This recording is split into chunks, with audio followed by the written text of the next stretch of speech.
Welcome back to Total Barnage. Welcome back to another episode. Today is another very exciting guest episode. Today we have on the podcast Mr. Ted Higgins. You alright? How you doing? Yeah, good, mate. Good. Yeah, thank you for coming down.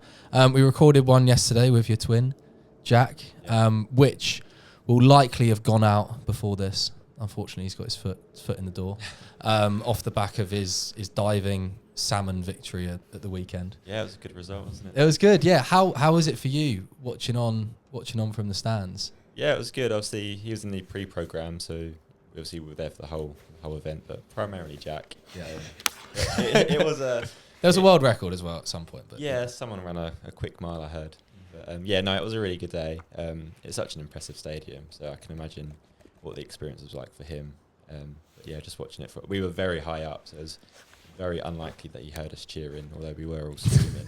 Yeah. Good you still got your voice. It's yeah. nice. No, he ran it really well. And it was maybe a bit stressful the last 100, seeing second closing on him, but a little tactical dive at the end didn't harm anyone. Were you confident that he had it all the way? Well, we were saying this on the drive home. No one really spoke to him in terms of expectations. There was no discussion about placement where we thought he was going to finish. I think in the back of his mind he thought top 3. There's a few guys in that race that maybe haven't been running with a lot of confidence this year, so he was in the race, had the fastest season's best, so I think there was a bit of confidence or in the back of his mind thinking there was a chance he could win, but it wasn't something we spoke about. I think he was in the back of his mind chasing that European standard, because obviously he was 0.01 seconds off of it. Yeah. He didn't know till after his race in, I think it was Poland, he'd done it. Mm-hmm. But yeah, I think it was just an opportunity to go out and show it on the stage. Yeah, he must have taken a bit of inspiration from you at the NAL the week before. Front running that and inspired to do the same on. As much as I'd like to take credit for that, I don't think I can. But I appreciate the compliment. I guess with those big meets, you're in the middle of your season now, maybe even towards the back end.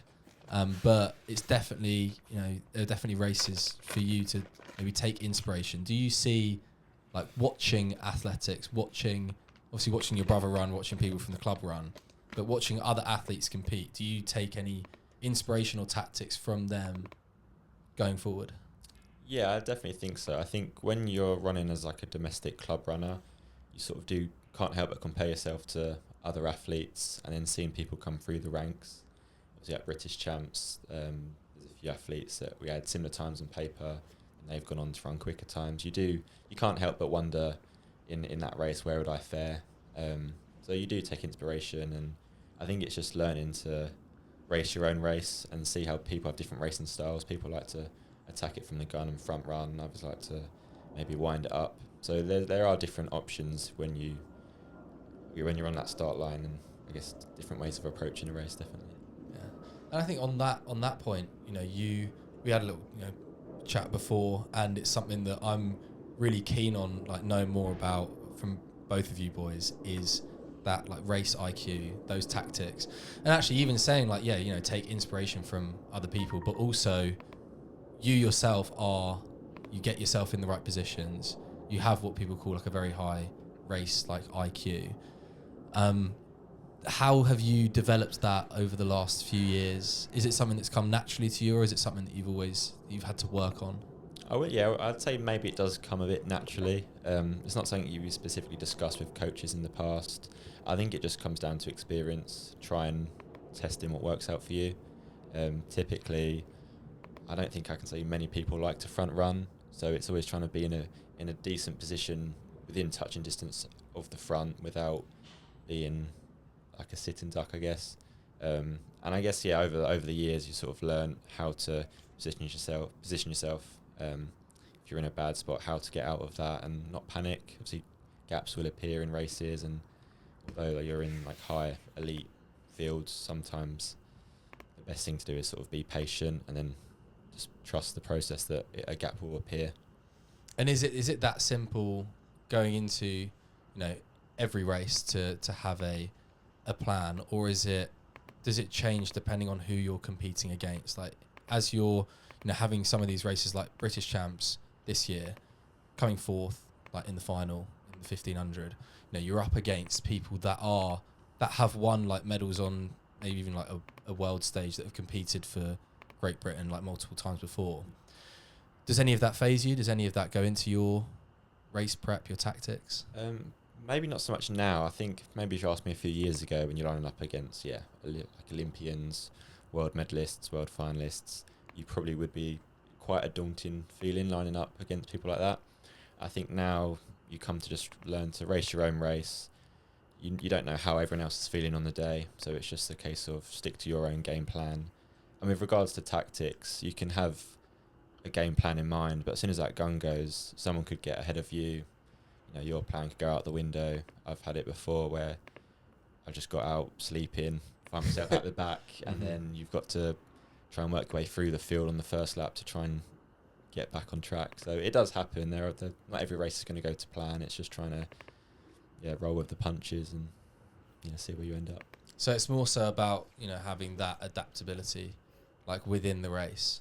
Are you, how much are you paying attention to moves? Are you checking, let's say like in a 1500, throughout the race, are there certain parts of the race that you're paying more attention to, obviously like towards the back end, but maybe even how far out from the finish line are you trying to get into a good position? Like, does it matter that much? Like you say, you find yourself at the back of a race. Is it a time where you panic, or do you have a certain point of the race where you think, I want to be in a certain position come 2 laps to go, come 1 lap to go? There isn't obviously an ideal position where you'd want to be. It's definitely easier said than done when you're racing. It's obviously very competitive. So there's been races before where the ideal position's top 3. But then again, everyone is wanting to be in that same position you were in. So there can be a lot of jostling. So sometimes it's just best to settle with where you are. With regards to sort of checking and keeping an eye on where you are, for British champs in the heat this year and in the final, really, I was kind of on the shoulder of the first place, so in second for most of it. And I was very aware of like checking over my shoulder, because a lot of people behind me, from what I heard talking to the people after, it was quite a scrappy race. But where you're out in the front, you don't see it. So I had my heat was quite smooth actually, but I heard a lot of people say it's the messiest race, scrappiest race they've been in. And it was just a case of checking over my shoulder. Anytime someone would come wide and try and put in a surge, it's a case of just matching it, sort of having that self-awareness to match any moves and try and hold off your position. Can you waste a lot of energy holding off your position like too much? I know like Nick Willis, Kiwi like miler, I think he broke 4 for the mile for something crazy like 20 years in a row. And he always said one thing about his tactics was you have one defensive move and you have one attacking move in a race. Is that viable for something like a British Champs heat when you might have a few attacks coming, from everywhere, and it might be quite scrappy? And can you waste energy continually trying to hold that position? I'd say you could definitely waste a lot of energy trying to hold more than one move. It's trying to sort of weigh up your own effort. I think if you had multiple people coming around you, obviously you want to keep yourself in a good position, but I'd say you don't want to be holding off everyone, constantly sprinting, slowing down, because that will sap a lot of energy. It's trying to figure out how you can manage your energy reserve without depleting it completely. So if you want to match a move, but if they're then killing themselves to come around you, it might be best to let them through. Maybe then swing wide onto their shoulder if you can. I think that happened a few times in the British Champs. Someone come past me, but rather than trying to hold them off, sort of check your shoulder, step out wide if you can, and then just reattach. How was that race for you, the final of the British Champs? I mean, Sam and I came up to watch it, and it was so great to see, both of you even on the same day, probably in the same hour. How was that race? Because it was an exciting one to watch. Yeah, no, I had so much fun. Obviously, I was there the year before in the 15 as well. Technically I made the final, but in the heat I got tripped and fell over, so I put in an appeal and got through. But this year I was just so happy to make the final. I think for me, I put a lot of pressure on myself to just get into the final and just sort of put myself in a good position to fight for a medal. I didn't really have any expectations, but considering how well I felt in the heat, I thought there was maybe like an outside chance for top 5. And yeah, when the race, I think I raced tactically the heat quite well, positioned myself very strongly throughout, was always in a good position, and it was just a case of replicating that in the final. Obviously, it's such a competitive field, so you just don't know what's going to happen. So there was a definitive move by Arlo Ludwig. Yeah. I think it was maybe 700 out, and obviously I was in second position then on the shoulder, and he just made a move from 700 and just kicked home for the line, and it caught everyone off guard really. I think he was the only one in that race that maybe had a game plan, and everyone else was just racing for positions. So he'd come round, not sort of match it. So that was probably a somewhat of a defensive move, or trying to reattach. And I guess I kind of pulled the field back in that contention with him.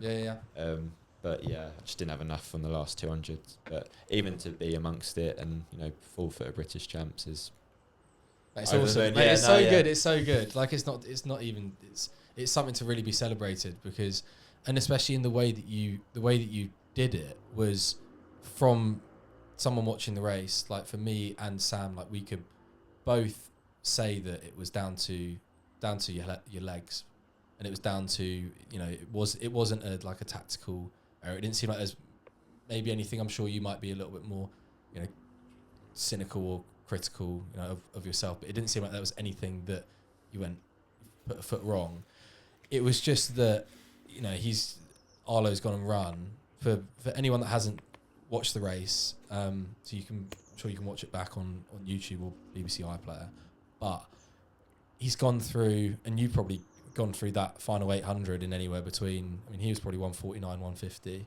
You were, I assume, 151. Yeah, I think that was 151 was the split, yeah. And that's like, that's obviously insane, like insanely quick. When the race itself, like, it's not so slow, but it's something to kick off of.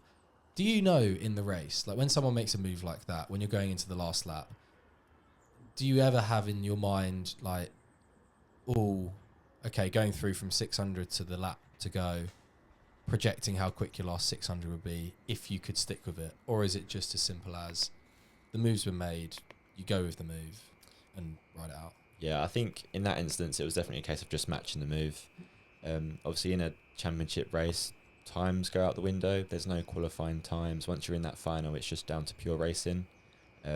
So in that case, you're never checking splits. Obviously, it's going to start off slow because no one wants to lead, and it will naturally become a bit of a gradual wind up.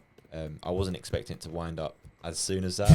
Hope maybe sometimes 600 out, 500, but yeah, to run 150, 151 last 800 probably wasn't what I was expecting. But I just think the strength work we've put in this year in training just helped, because obviously I do back my kick. I think I've got quite a decent kick over the last 200. Yeah, I'd say so. But I think with that, it was just down to strength. It was, kicking or winding it up from 700 to go essentially, and just holding on. I think in years past, it's been a case of I've always known how I'd like to race, and obviously I think I always attack races, but in a few years down, like years ago, you'd be fading the last 200, and you'd always know how you want to execute a race. You just wouldn't have the fitness or the strength to do it. I think now it's sort of, definitely the improvements are there. Yeah, talk to me about the main changes that, I know, you've been through a big training group setup change, but maybe just the way that you train. What are the big changes from even kind of pre-COVID, then going into 2022 to 2024, and then the final couple of years that you've really made a breakthrough, like noticeably with times? Like, what have been the big changes in your training? So obviously we used to set up at Bexley AC, and we were there for a good few years. So we started our athletics careers there. It was a lot more domestic races. We didn't really know about national level competitions, and it was just a case of enjoying the running. With that, it meant we wasn't probably as committed as what we are now. So we wasn't running every day. There was no real consistency, no real structure to our training. And obviously then as you sort of start to progress, you take it more seriously, you realise the more training, the more mileage you put in, the more you get out. So I definitely think the biggest thing in the last year or two that was changed has been just load. We're not heavy mileage runners. Obviously for middle distance, you still need that fine balance of endurance and speed. But I'd say for a middle distance runner, my mileage is probably quite low in comparison to others.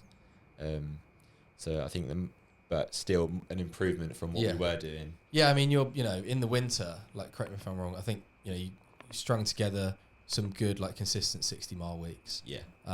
Pushing on, if you're running miles or Ks? I'm a miles man. Okay, good, good. When did you make that change? I've always been a miles man. Good, I've never even, it's never crossed my mind once to be a K. I just, always, it confuses me, I'll be honest. Really? Just miles, yeah. Keep it simple. Yeah. Toby disagrees. No, Toby's behind the camera, just thumbs down, big thumbs down. You'll make the change soon. Toby, make the change soon. But for those that want the conversion, it's around 100k a week. I mean, I think Jordan, our training group, he'll probably want to, when you're around that mileage, it sounds better to say 100k a week. Yeah, 60 miles. It sounds more, doesn't it? I guess. But it's all the same. It's all the same, really. But yeah, so they're kind of those 60-mile weeks in the winter. How much of a difference does that and the consistency make? And how did you approach it? Because I'm sure that wasn't like a quick shift. Like, you built up to that. It would be, I guess, reckless, even if you could get away with it, to go what was your mileage and consistency before? Well, it's so bad I probably wouldn't even be able to tell you a thing. It was just however I felt on the day or that week.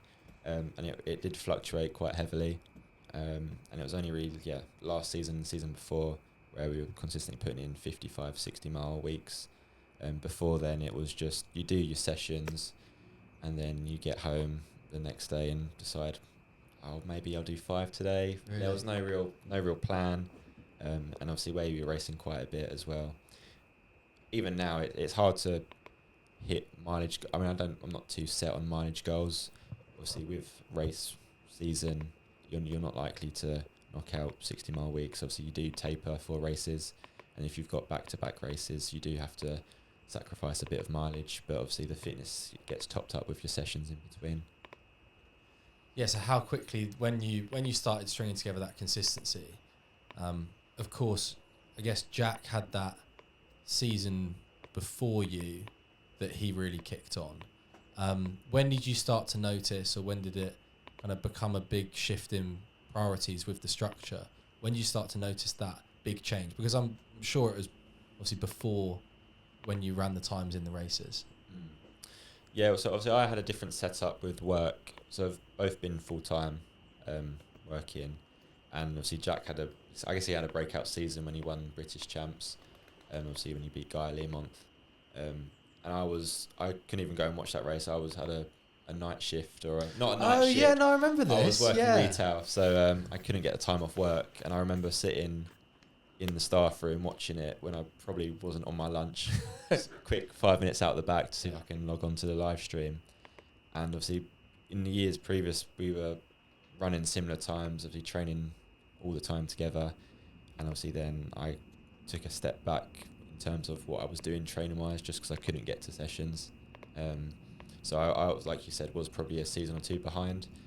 I did then make the decision to leave that particular job just because the hours and shifts weren't working. And I kind of made a decision to take a couple months off of work just to get back into the running. So that was probably the real turning point as to when I sort of built a base and got a bit of fitness back. And then it just went on from there, really. Obviously, when you start performing well and are enjoying it again, it's so much easier to keep that consistency going.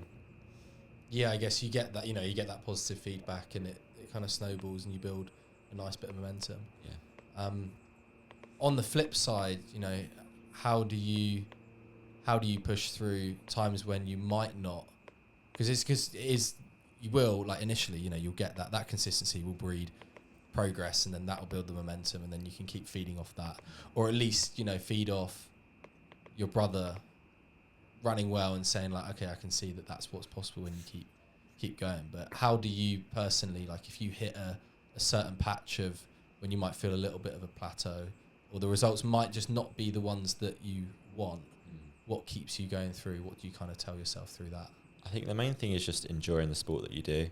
See, I've always done running more or less, I think, from secondary school, like year 7, year 8.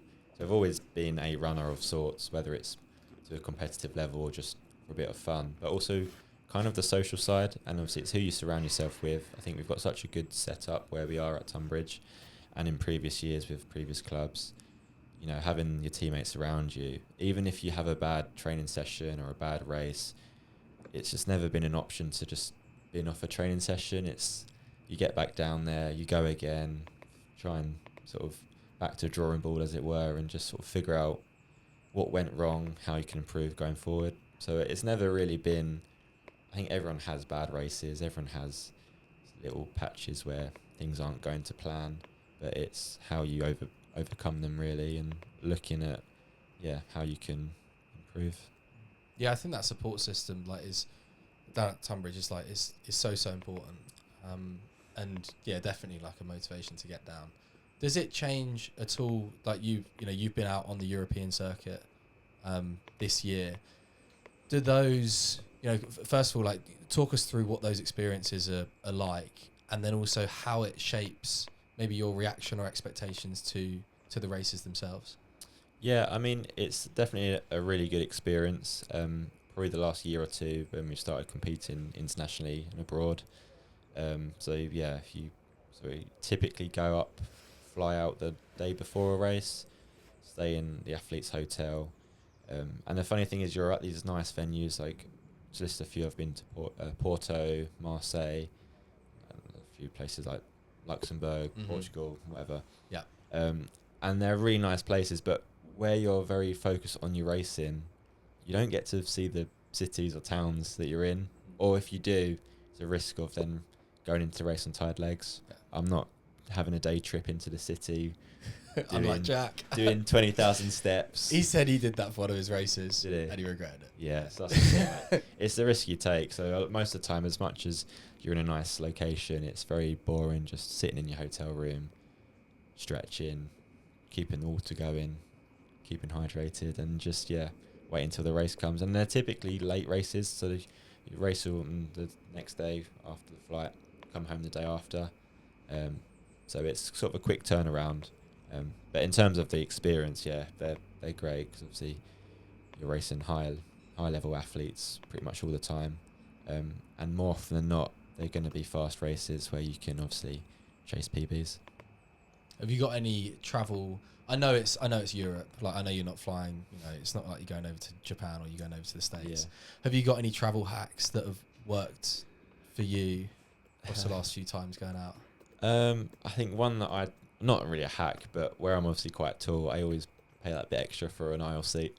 Smart, yeah. Just because obviously 6'3", me 6'4", trying to be pinned between two guys in a 3-seat system. Flight, whatever. It's not enjoyable. And like you said, the flights aren't that long. I think typically an hour and a half to 2.5 hours. So it is bearable, but having that option to stretch out your legs definitely helps. Yeah. Do you ever walk around on the flights? Or is it, I guess it is literally just a couple of hours. But before you know it, you're coming back down. So there's usually just a film. Maybe the last half an hour you get a bit squirmish. Yeah. But no, I'm not one to, I've never really stretched on a plane before. I think because it's just look a bit bizarre. It would look a bit strange, yeah. If I'm doing a few strides down the aisle, I think I'd get a few funny looks. They'll definitely put the seatbelt sign back on very quickly. You can get back in there. But talk us through, specific, like we were talking about it before this, was Marseille. Talk us through that race, because it, speaking about the conditions, the people in the race, maybe the expectations, like you say, more often than not, obviously the reason you go out to these races, these higher key meets, is so you can run against better people. Yeah. But doesn't necessarily mean faster times. Yeah. What was that experience like? There's definitely a lot of factors that go into these races. So obviously the main reason why you would travel abroad is these event organisers almost handpick their athletes of who's racing. So they cover the accommodation and flights to sort of guarantee they've got good quality athletes competing. So with that, typically comes fast times. You've got like professional pacers that are running you through 2 laps in a set time, putting you on track. Sometimes there's wavelights. So there's definitely all the setup there needed to run fast. The external aspects that you can't control, like weather conditions, I guess poor tactics on the day, stuff like that. So for Marseille, quite warm, probably around 25, quite nice temperatures for training or racing in. It was just so windy, like 30-mile-an-hour winds on race day. You're in the athletes' core room, gazebos flying everywhere. Yeah, that's absurd. So stuff like that you can't control, and it can get frustrating if obviously you spend, especially for someone like me who's working full time. It's, I'm not getting this time off. I'm using annual leave or taking unpaid leave to make sure I can get to these races on the promise or possibility of running quick. So sometimes it is a bit of a wasted opportunity, it feels like, but then you can't control these factors. And like I said, there's benefits you can get out of slower races in terms of tactical, back to the race IQ. Yep. So the Marseille race, although it was not the ideal conditions, it was a week or so before British Champs. So where it became more of a tactical race, it was that last 800 metre where it started to wind up. That was probably an ideal prep. It's the same kind of thing, isn't it? How the final panned out at British Champs. So there's pros and cons for everything. And I guess, it is a big factor, especially because you're, like you say, you're working full time. You're at a stage where I guess you can see that these athletes that you're really competing against either have run fast times, which surely kind of gives you the confidence that you can do something similar or better. But then also athletes that you're competing against, let's say that, Arlo Ludwig's gone on to run a 3:33 out, I don't know exactly where he ran it, somewhere in Europe, likely. Does it give you that, that trade-off, that financial trade-off, let's say from work and the time investment? Does it give you the feedback that it is worth going out to Europe to race those races? Yeah, I do think so. Obviously, they're great experiences, and you do learn a lot coming away from them meets. And obviously, like I said, more often than not, you do run quick. So it's definitely something that, for me, works. I do find I come away from these meets with either a quick time or I've learned something. Obviously, we spoke about this briefly, but there is obviously prize money as well, which does help. Yeah. So obviously, if you come away with top 5, it tends to trickle down. So yeah, there are benefits of obviously going abroad and competing, definitely. But sometimes you didn't realise about the prize money. Yeah. Talk us through maybe a time that you kind of maybe were surprised at the end of it that you got given a little bit of cash on the side. Well, so yeah, like I said, the prize money trickles down. So usually, depending on the meet, there's a X amount sum for winning. And obviously, sometimes depending on the level of the meet, trickles down to about 6th. And then obviously, I had a race in Prague. Was that the one you're? Yeah. So I had a race at Prague. Funny enough, the race didn't start off very well, and I got out terribly. Found myself at the back, and I had to work quite hard on the home straight, 300 metres in, to get into a decent position. And I ended up being the season's best, and maybe like half a second off of a PB. So it was a good race in the end, off of not such a good start. So I took positives from that. And that was the main takeaway, really, was I'm in I think it was the second race of the season. So the main takeaway from that was I'm in good shape, basically matched a PB, start the season. And that was really all it was. It was a case of what went well. It was a good, strong performance, and that's all you take from it. And then you realise down the line that there's a bit of cash. You get money? Cash online, yeah. You allowed to say how much you got? It was £1,000, God, which was a bit of a nice surprise. Wasn't what I was expecting, but yeah, that's something. It's sort of an afterthought. I know some athletes maybe target races because of prize money, but for me, going abroad, it's the promise of hopefully running quick, and obviously I'm at that point where to progress in my career, I do need to run quicker times. And so the best way for me to do that would be competing abroad. So that's the sole reason why I compete, I guess, elsewhere. And then obviously the prize money is a bit of a nice addition. Yeah, I guess it might even be a bit of a superpower, you know, like not being, either not knowing, but not being too focused, because yeah, you might have people that are, because they know about the prize money, it then does influence the tactics of the race. It then makes it become more tactical. But you're out there to run fast, because yeah, I guess there's always positives you can take from these races, but I guess for you, like, you want to run those fast times. Yeah. What have you got kind of planned for the rest of the season? Are you still on that train to hit some races and run some quick? Yeah, I mean, the season's flown by already. We're obviously nearing road relays now. Is that how it feels? It definitely feels like that. I've had a few races this season abroad, and then I've almost had like 2 or 3 weeks off now. So I had a mile race in Cork.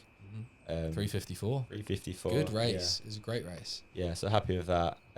Second time going sub 4, but I knew the first one could go a lot quicker. It was just a case of getting in the right race, and that definitely felt like a better race to run quick. Again, the conditions weren't too great, but tucking into second, and I think I finished second. Yeah. It was a good race. As in after that, I then done a NAL, so a domestic club meet, and now I'm about 2-3 weeks between where I haven't really got any races, and then I've got a race in Belgium at an IFAM 1500, and back to a BMC Tooting 800. Nice. And I think maybe my final race of the season is another race in Poland, another 15. So them 2 1500s hopefully will be quick races, where I'm hoping to PB and hopefully knock off a few seconds. Yeah, have you got a time in mind? You know, do you set out goals at the start of the season? How do you kind of measure if the season hasn't necessarily gone to plan or not? Yeah, I think I'm still at that point where I know I can run faster than my PB. So I guess a good season for me would be running quicker than I did last year.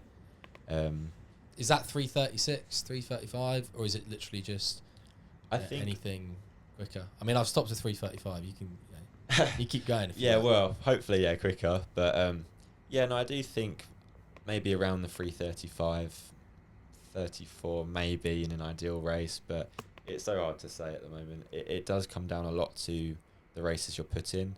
I think to get into a really high level race, in an ideal world, you'd love just to be put in a 3:30 race and just be sat at the back, tucked in, and just get pulled round. But obviously, to get put into them races, you need the faster times. And to run the fast times, you need to be put into quick races. Chicken in the egg. So yeah, it is a bit of a tough one. So sometimes you almost need a bit of a fluke race, or not a fluke, but a breakout race where it might be a not slow race, but not the quickest on paper, and then you just have an outstanding performance and just maybe kick on the last 200 and bag yourself a quick time. And that's all it takes, is a half a second, couple seconds off of a PB, and it opens up so many more doors, which I think is why it's encouraging to still sign up for these international meets, because it just takes one race to have a bit of a breakout performance, and then you can get invited to, so at the moment, doing a lot of continental bronze tour meets. A silver meet is a second or two quicker, and then you're already against faster athletes, and then it's almost becomes easier to run. Obviously, you still have to run. Obviously, try. Yeah, no, of course. You're not just breezing through the races, but the competition's a lot more competitive, and you'll find at the moment in some of the races, although you're running quick, you're near the front of the race, where it's that risk of being at the front, doing all the work, taking the wind, being a wind block for people behind, and you do become a bit of a sitting duck. If you're at the front, a lot of people would just like to sit in behind you, come past you on the home straight, whereas if you're mid-pack, in a faster race, there's sort of less risk of putting yourself out there and regretting it. For those listening, because I'm sure there are some people listening that don't know too much about, unless they've already kind of switched off, too much like running specific chat. But I always get asked questions, especially across the 800 meters, like why are there pacemakers? why couldn't you just run your fastest the whole time? Obviously, it makes even more difference. Like it sounds obvious, right? Yeah, Because when you do it, like there is a big difference, and even if there isn't wind, it is like you are blocking that static, I don't know what you call it, kind of air for everyone else. Like, yeah. What is that? First of all, like kind of what is the physical difference of front running? Yeah. And then what's maybe the psychological, the mental difference of being at the front? So I think, physically, if you're at the front, obviously you are taking on a bit of, if there's headwinds, jostling for position, everyone wants to be near the front. There's a risk of being clipped if you're at the front. There's factors where you're working a lot harder physically because you're leading. It sounds stupid, but you're running faster if you're at the front than you're at the back. Yeah. For better words. So no one really wants to be at the front because you are putting yourself in that vulnerable position where you're there to be shot at. I think from a psychological standpoint, you've definitely got an easier ride or easier race if you're tucked in behind someone. You know you're not taking the headwind. And also when you come to that last 100, 200 metres of 800 metre race, you've hit lactic, you are swimming and it's very painful. Yeah. So in that last 50 metres, if you're essentially in no man's land at the front, you have no concept of who's behind you, how quickly they're closing in on you. If you're in second or third, you've always got a marker in front of you. You've always got someone to work towards. And although you're hurting, you're thinking, if I can just get to that guy in front, if I can just get ahead of him, you've always got that marker to work towards. And even though you think you're at your limit, you do manage to dig out a bit more. So I definitely think, it's beneficial having a pacemaker because you're not having to think about the pace and you just tuck in behind and sort of just run your own race. There's no real overthinking. Yeah. Yeah, I guess you can, it is easier said than done to quiet the kind of voice in your head when you're out at the front. And, unless you are, you've had experiences of front running and doing, decently well off it, or at least gaining like experience of being at the front. But unless you're someone that's a confident front runner, you might fall into, the trap or the spiral of maybe thinking too much about what's happening behind. Having that pacer, having that someone in front keeps it like super simple. It just eliminates any risk as well. I think when you're chasing PBs, so if you're running a PB or chasing a PB, you're running at your limit more or less already. So we're talking fine margins. So if you go through an 800 at half a second quicker than you have previously for a PB, you could pay quite heavily for that near the end. If you go through too quick, you could hit lactic sooner, you could start struggling sooner. If you go through too slow, although you'll finish stronger, sometimes it's too much of a buffer where you're too far behind your pace that you need to be at, and it's just the damage is already done first lap. So it's so important having a pacer who's checking the splits, pretty confidently taking you through what the requested time is, and it just eliminates it minimises risk of any external factors that you can't control. How much do wavelights make a difference? So I've maybe had them for wavelights once or twice. Once was for Vienna. What, the one that was... Yeah, so we had Talk us through that, because that was a crazy race. Yeah. So was it not this season, just gone last season, we had a race in Vienna, and I think most of the TAC boys come down for the 800 races. And so the race went off. It was a bit of a weird thing because I was one of the outside lanes. So I got out quite hard because I'm chasing a PB. Found myself quite comfortably near the front. I'm thinking this is going really well. Through the bell, ahead of schedule, thinking great, I feel great. 200 to go, kick on. And I ended up winning. And I didn't actually hear what the final time was, but at the time my PB was 1:48. And I got told I ran 1:45 something. And I think big jump. Yeah, big so jump. which is unheard of, really. Yeah. And I knew it felt like a PB in terms of how I felt. I knew my 1:48 wasn't a reflection of what I could do at the time. So I knew a PB was probably due. Wasn't probably expecting that much of a jump. And what happened, turns out that the organisers of the race set us off from the 400 metre start. So obviously the stagger, you're running a quite considerably less. Yeah, it's a good few metres in that. Yeah, I think I was lane 6 or 5, so I think it was around 12 metres less, which obviously 12 Still metres running isn't well, much, but it's a good second or two. Yeah. So yeah, that wasn't great. So ideal, and it happened for all of every single heat of the men's. Yeah, all of the races, they all got. I guess you all got disqualified, or I don't know. But Yeah, it comes up as a DQ. It comes out as a DQ. Gutting, so, really. Yeah, no one got any PBs that day, unfortunately. That is a shame. In terms of like club running, I think once you get to the level that you're at the moment, where you're competing against these elite runners, you are on the cusp of like those kind of breakthrough races that could happen really, by the sounds of it, and that I know from looking on and seeing how you've been training, what you've been putting in, the consistency and everything else, can happen pretty soon. How important is it in your season? I know that the race, like the times, running fast times is important, but you're also doing the National League, which isn't it's a difference between like British champs, a British championship, and then a National Athletics League, which is a lower key meet for the clubs. You run your races. You might run a couple of races in the day, score for it. How important is it for you to continue performing at that kind of club level? Maybe not necessarily against the caliber of athletes that you're used to, but you're still turning up and putting the points on the board. I do see there's always positives to take from any race. So I think there's always something you can learn, or even if you have a race where you're maybe not lined up against the best quality field that you've obviously doing champs, it's very high level, and that's not to say that the NALs aren't, but there's definitely a slight difference in caliber.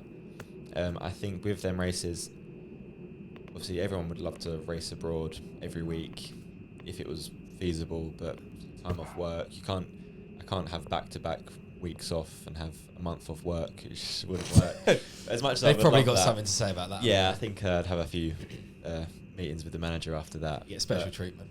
Yeah, so unfortunately not. So with regards to that, sometimes it's just picking and choosing what races are in the calendar.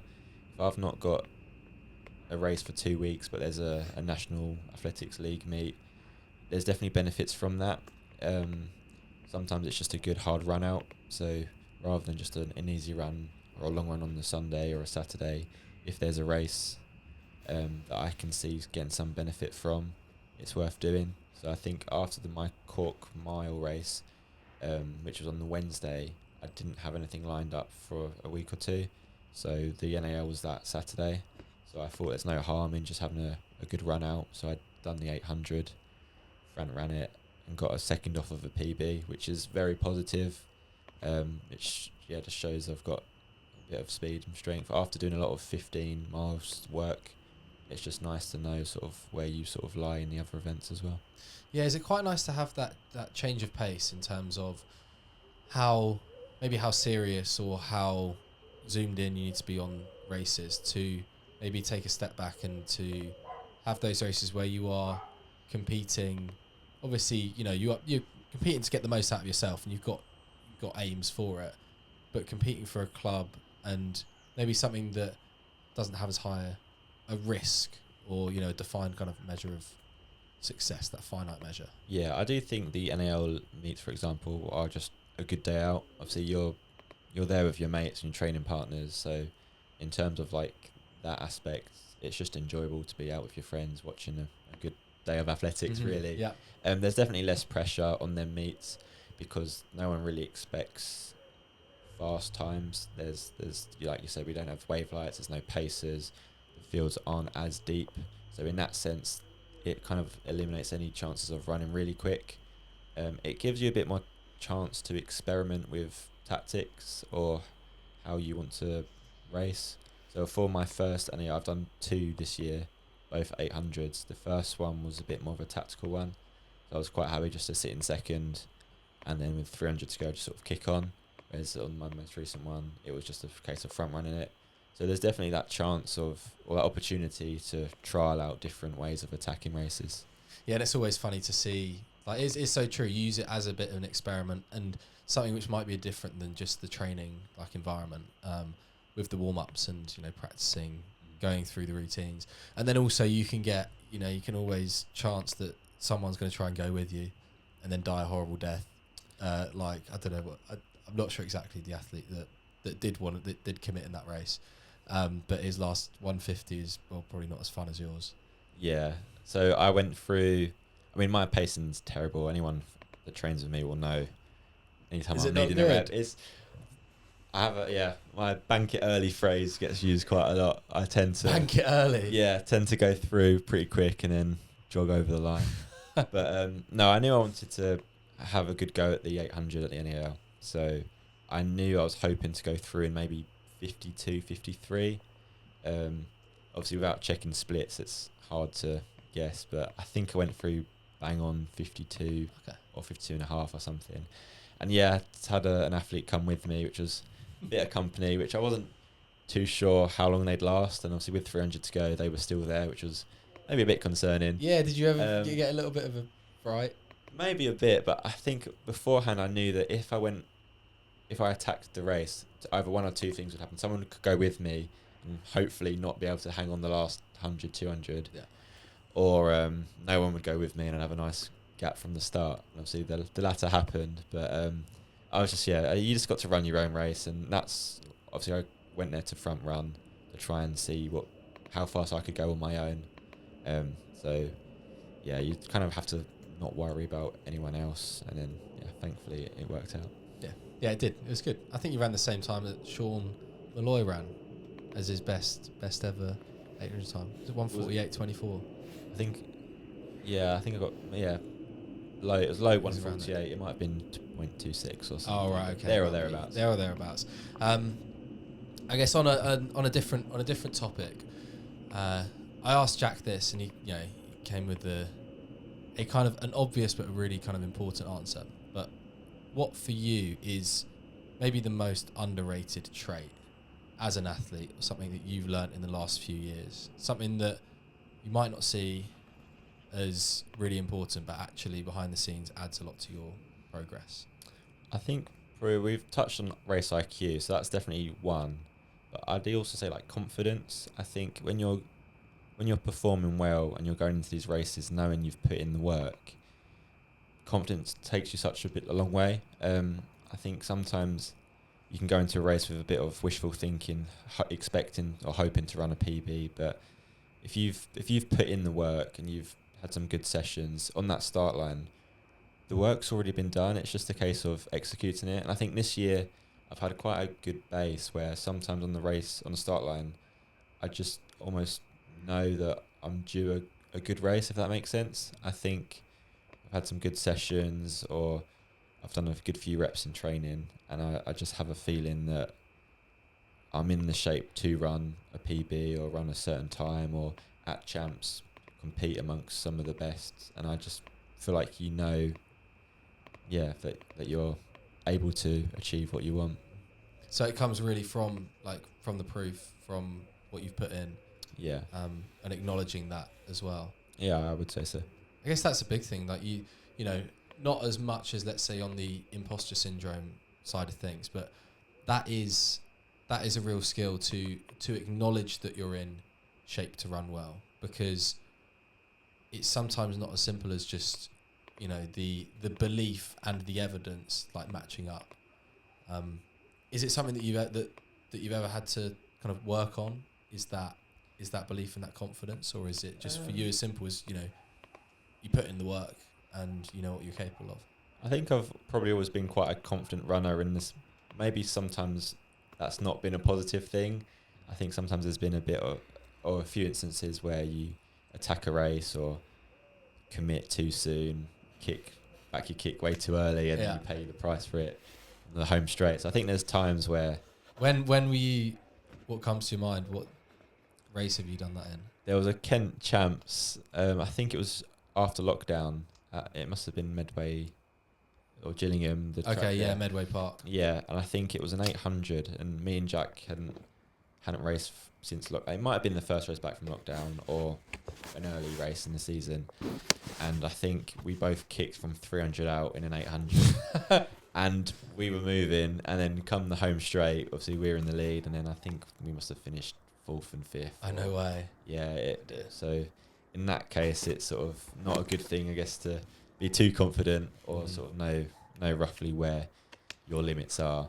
But I do think it's important to back yourself. And with you said with imposter syndrome, it's quite easy to look at some of the faces, especially at a certain level where you're coming across big names who have achieved some big things in the past. But you just have to look at them as another bib number, just someone else in the race. And the thing is, you never know what fitness or shape someone's in, what level they're at currently operating. So that's why it's always just best to focus on yourself, and whatever happens in the race happens. Is there a result this season that, I know you and you might not want to like say exactly what it is, but with the confidence that you have with what you can run, is there a result that you would be genuinely surprised with? Like a time, let's say, if you're running a 1500 over the next couple of races, a time that you would be like, okay, I knew I was in shape, but not in that good shape. I've got a few. Well, I've got 2 1500s and an 800 left for the season. I haven't really had an opportunity to run a quick 800 this season, and I'm doing the Tooting BMC, so I'm hoping for a 800 PB then. My PB is 147.09, so I would have said last year I was in 146 shape. I just didn't. I think I called the season, or had a bit of a niggle near the end of the season, didn't have any more races.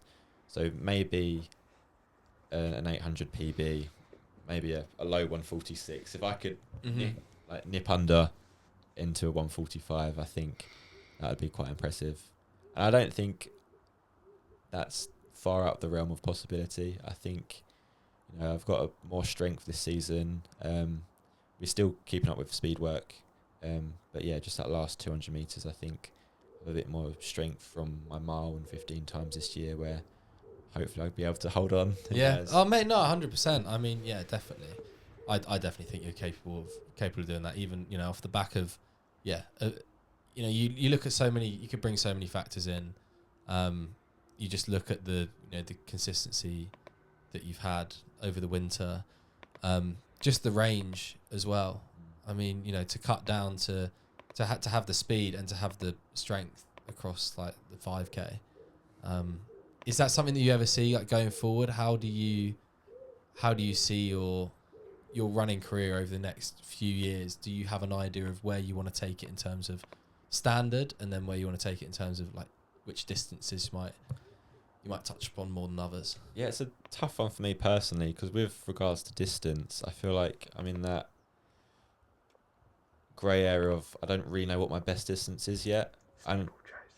Steeplechase. I did say to Mark this year, if I didn't run a certain time, I think regrettably it might have been 3:35. Really? I would give steeplechase a go. So that depending on, I've got 2 races left. No, he didn't. But who knows if there's a steeplechase? I think at the moment I'd probably be leaning more towards like 15 3K is probably my strong suit. I haven't done really that many 3Ks, or obviously I had an indoor season for a 3K and got 3rd at British Champs there. So it was quite a successful season, but I'd only done 2. That was only my second 3K indoors. And so even then, although it was a PB in that final, I still think I could probably go quicker, maybe around 7:45 roughly. So I still think there's a lot of room for improvement in my times. But then even over 5K, I think there's a bit of time there that could be gathered. But I think currently I'm still focusing on 15, and then maybe dabbling in a few 8s. The thing with 3K and 5K, it's just a different training.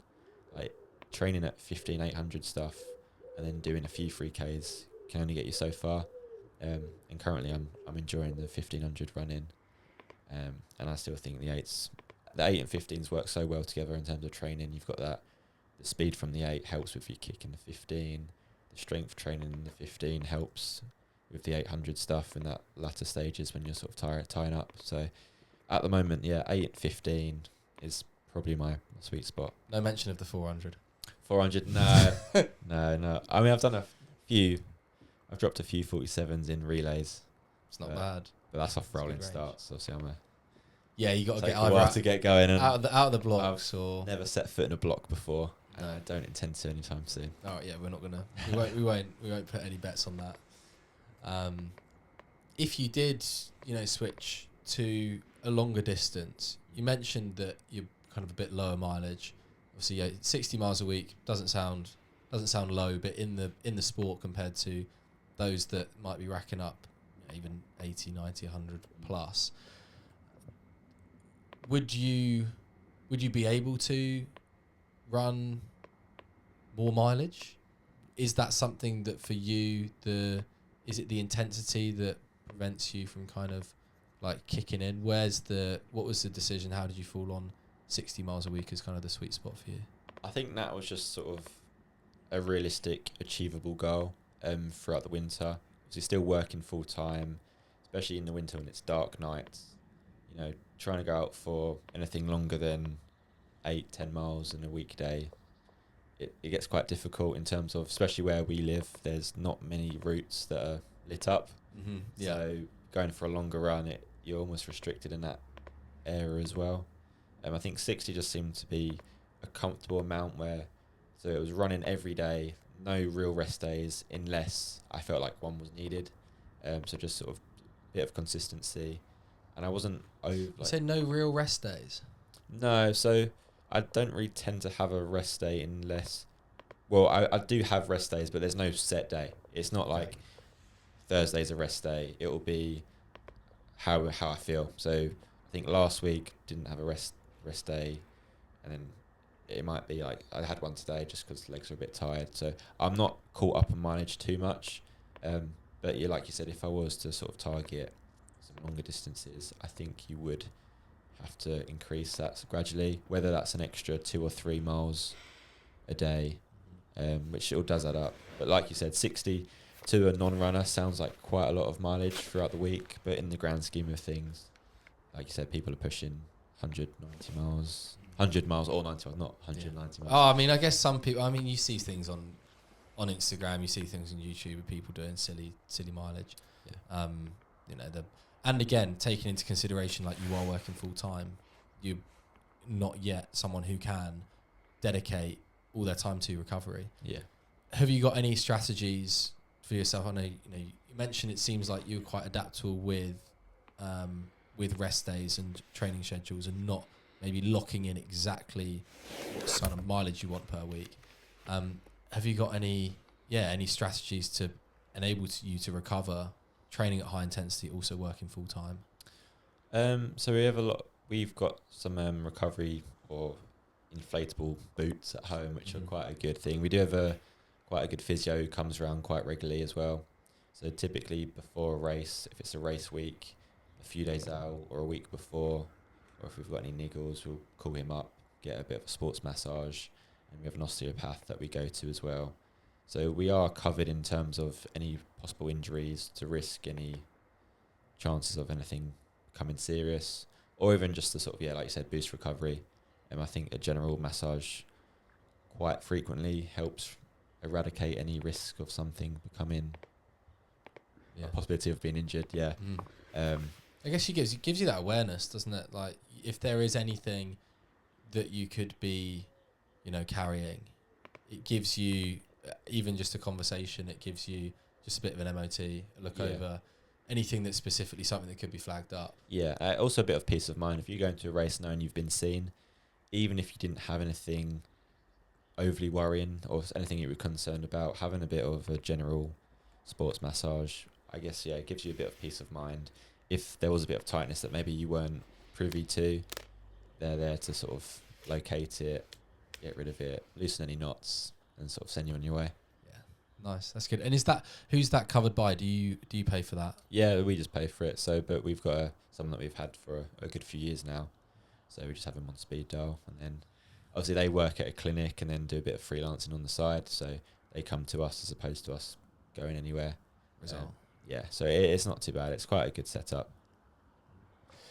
I guess we'll go on to some little quick fire questions. I asked these to Jack yesterday, so it'd be interesting how your answers compare. Yeah.